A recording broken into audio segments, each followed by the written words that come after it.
Why it's taking so much time? Guys, except if you get any request about the recording. Okay. So good afternoon, guys. Welcome to the class of CE331 Environmental Engineering Lab. So today we'll learn how to determine the chloride in water. Okay. So first of all, we need to know where the chloride comes from in water. Chloride. Okay. So the thing is, if you look at the topography, general topography, this is the mountain. Okay. Mountain. Then you have the land, flat land. You have the flat land. Then you have the sea or ocean, river or anything. This is the ocean, for example. Okay.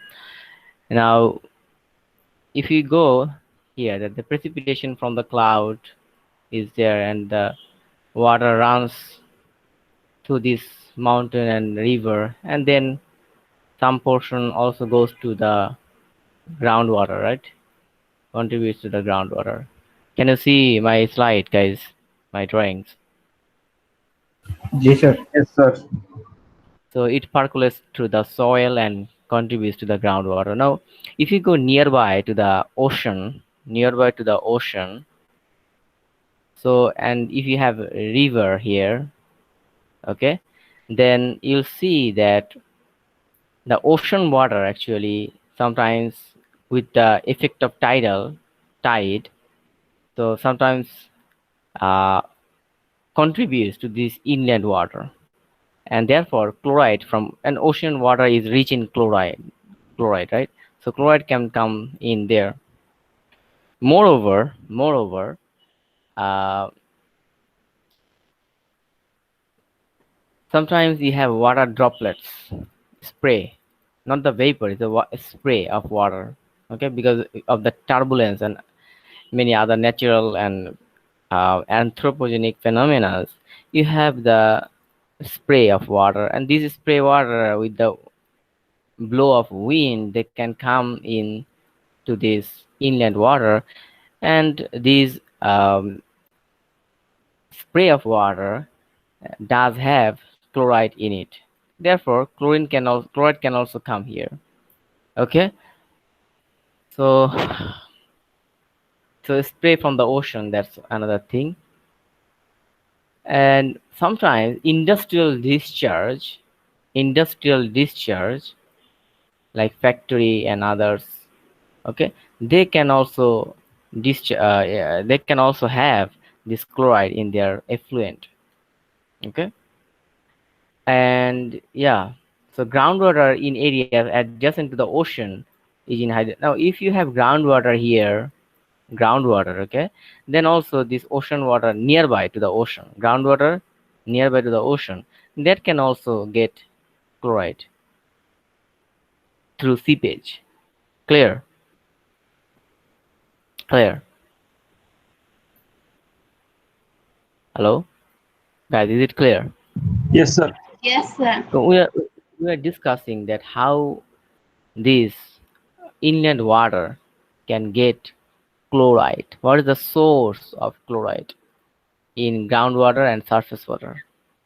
Source of chloride. So we were discussing the sources of. Okay.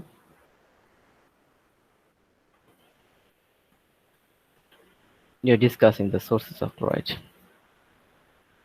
So, moreover, human excreta, that means human waste, solid waste, and urine, they also contain chloride.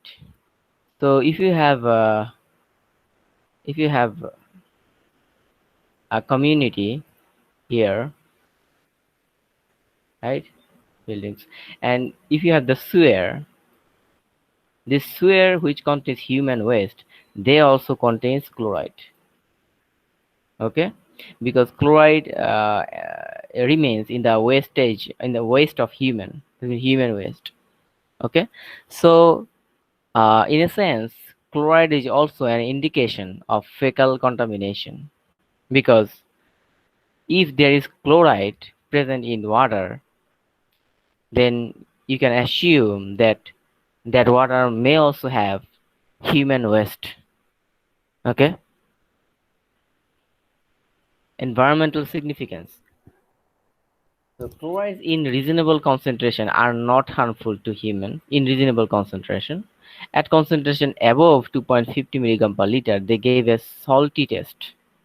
So if the concentration of chloride in water is greater than 250 milligram per liter, then it gives a salty taste, which is objectionable to many people. So Bangladesh Environmental Conservation Rule (ECR), they provide a standard for drinking water for chloride is 150 to 160 milligram per liter. 150 to 160 milligram per. That's the range they provide. 150 to 160 milligram per liter. Okay, but for coastal regions, the limit has been relaxed to 1,000 milligram per liter, because the coastal regions in Bangladesh have a problem of salinity, right? Because coastal means what? This near to the coast, near to the ocean, okay, and which has tidal effect. So they actually are polluted by the salinity from the ocean that comes to the inland water. Therefore, they have high salinity as well as high chloride.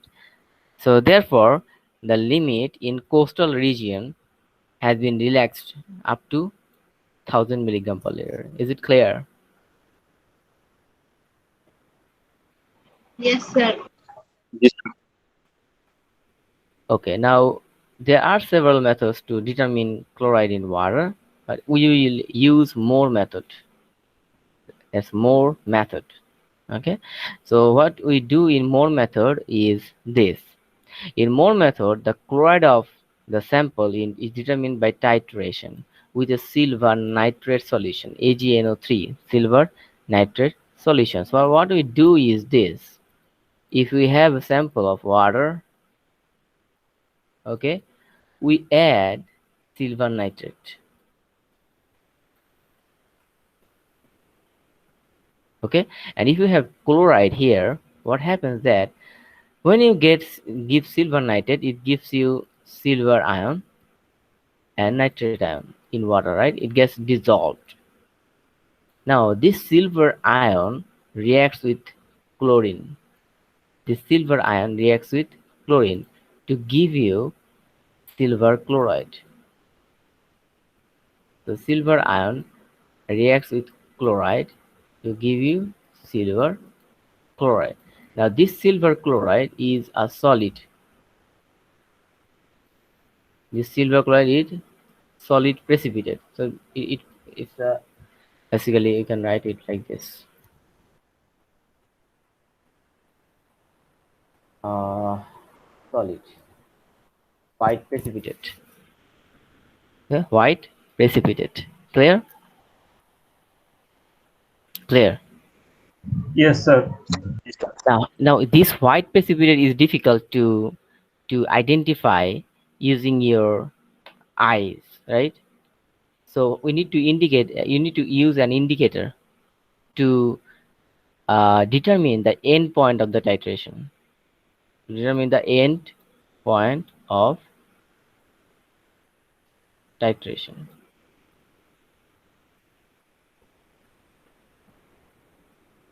So we use an indicator,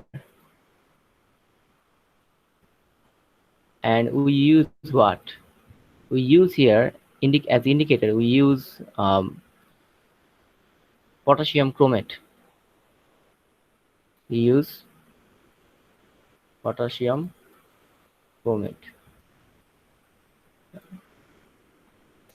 Okay.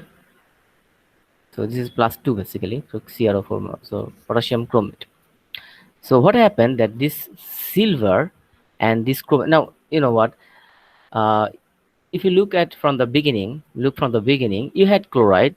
You are adding silver nitrate, right? and then that silver nitrate reacts with chloride to give you silver chloride. Fine. Now you are adding silver chloride from a burette, right? You're adding silver chloride from a burette. Now at a time, all the chlorine will be exhausted by silver ion. Now when all the chlorine has been exhausted, then if you add more silver ion, then the silver ion now will react with this chromate part, actually CrO4 minus 2, to produce this silver chromate,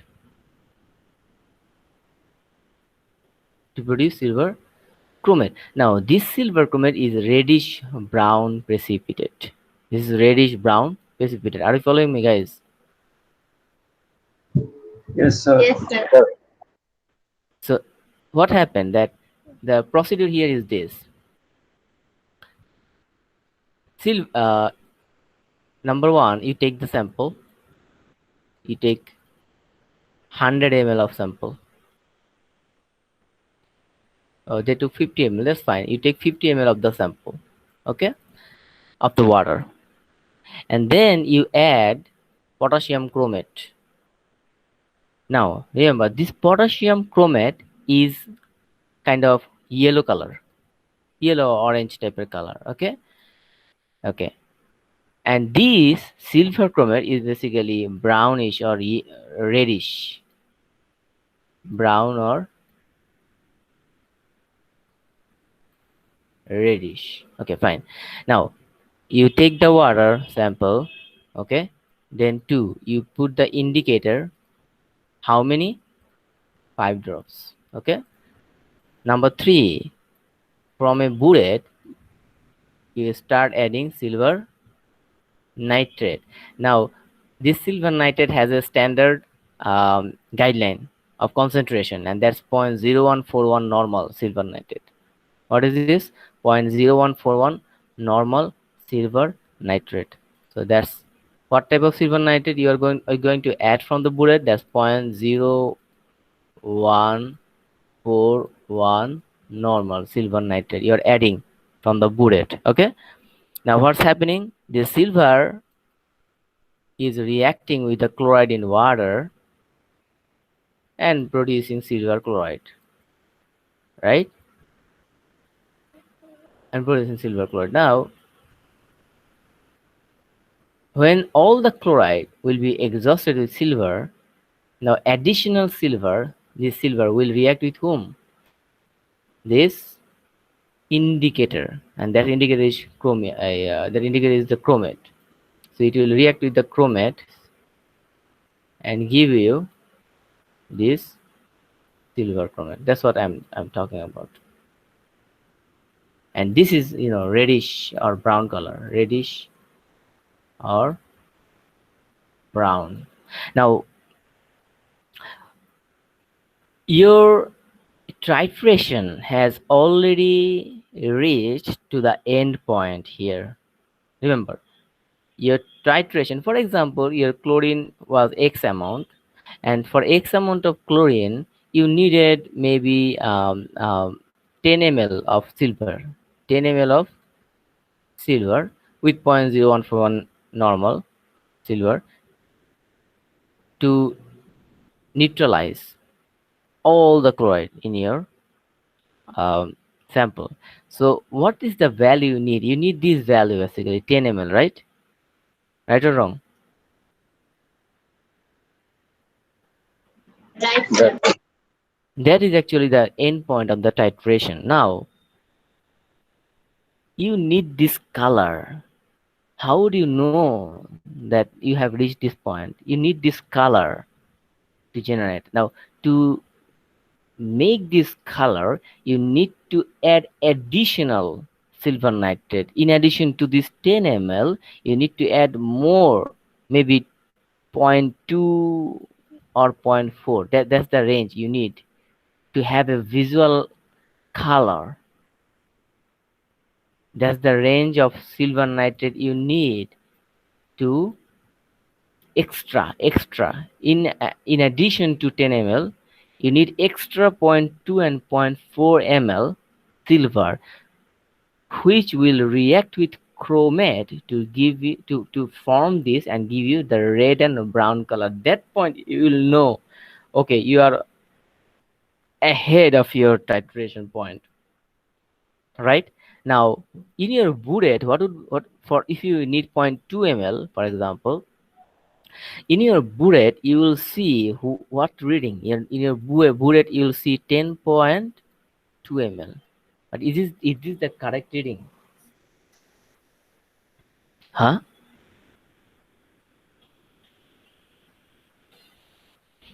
Remember, you want to determine the amount of chloride. Therefore, you need to determine the amount of silver ion here. Here. This amount of silver ion, that's not contributing to neutralize chloride, right? Right, sir. So this zero point 0.2 ml, that's the extra. Okay, you need to determine chloride. You need to determine chloride. Therefore, you need this 10 ml silver. But you got the reading 10.2. So what you do? What you do is this 10 whenever you get the reading from the burette as 10.2, you just deduct zero point 0.2 from here, because that's the amount you need. That's the amount of silver nitrate you need to react with chromate to produce a visual color. At least this amount you need. Okay, so you deduct it. So that's why that they're calling or mentioning as the indicator error or blank varies somewhat from 0.2 to zero point 0.4 ml. Clear? Clear? Yes, sir. So that's the amount of 10 ml. That's the amount of that's hypothetical. Okay, 10 ml. That may vary. So you'll get this value from your experiment. So from the burette, you got this reading, and then you deduct zero point 0.2, and this is the 10 ml silver nitrate was required. That was required here to neutralize chloride. Therefore, you can determine the chlorine concentration using this. What is the formula? There is the formula. Uh, you go there. Yeah. So chloride concentration in milligram per liter is milliliter of silver nitrate used minus error or blank. That means chloride concentration here. So chloride concentration here is in milligram per liter. Okay, in milligram per liter is how much used? Milliliter of silver nitrate used. That's basically 10.2 in our experiment. 10.2 minus, what is the error, guys? Error is 0.2, right? Error is 0.2 into multiplying factor. Now, what is the multiplying factor? What is the multiplying factor? Multiplying factor is this. Normality of silver nitrate. What is the normality of silver nitrate solution? 0.0141. So 0.0141. And then equivalent weight of chloride. Equivalent weight of chloride is what? Equivalent weight of chloride is equal to molecular weight of chloride divided by valency. Molecular weight of chloride is around what? Approximately what? Tell me. 35 divided by valency is what? 1. So 35. And then what? 1000 divided by milliliter of sample taken. So here it will be 1000. And how much? What is the volume of sample you have taken? 50 ml. So you put 50 ml here. Okay. So in your class data sheet, you see there's a sample data sheet. I believe this is this one. So it will show you the calculation, I believe. So the 0.0141, where here. So 0.0141, approximately 35 or 35.5. So 35 point where 5 0.0141355 into 1000 divided by 50. So into 1000 divided by 50, and this is basically 10.011, and then this is 10.011. So you put 10 point multiply factor as 10.011 into 10. Here it was what? It was um, here it was 2.7 minus zero point 0.2. Okay, 2.7 minus zero point 0.2. In our case, it was 10.2. In this case, this is 2.7. Okay, this is the clear, guys. Is it clear?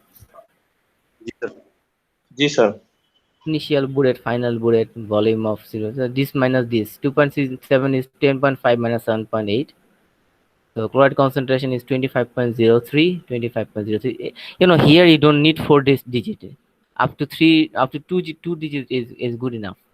Okay, up to two digit is good enough. So this was tap water. This was tap water from Dhaka Wasa, and it has 25.03 milligram per liter chloride. Okay, and you know, from environmental conservation rule, you know, this is limit is 150 to 600 milligram per liter, so it should be good. Okay, is it clear? Yes, So that's how you do the experiment. Any questions, guys? Any questions? Any no, questions? sir.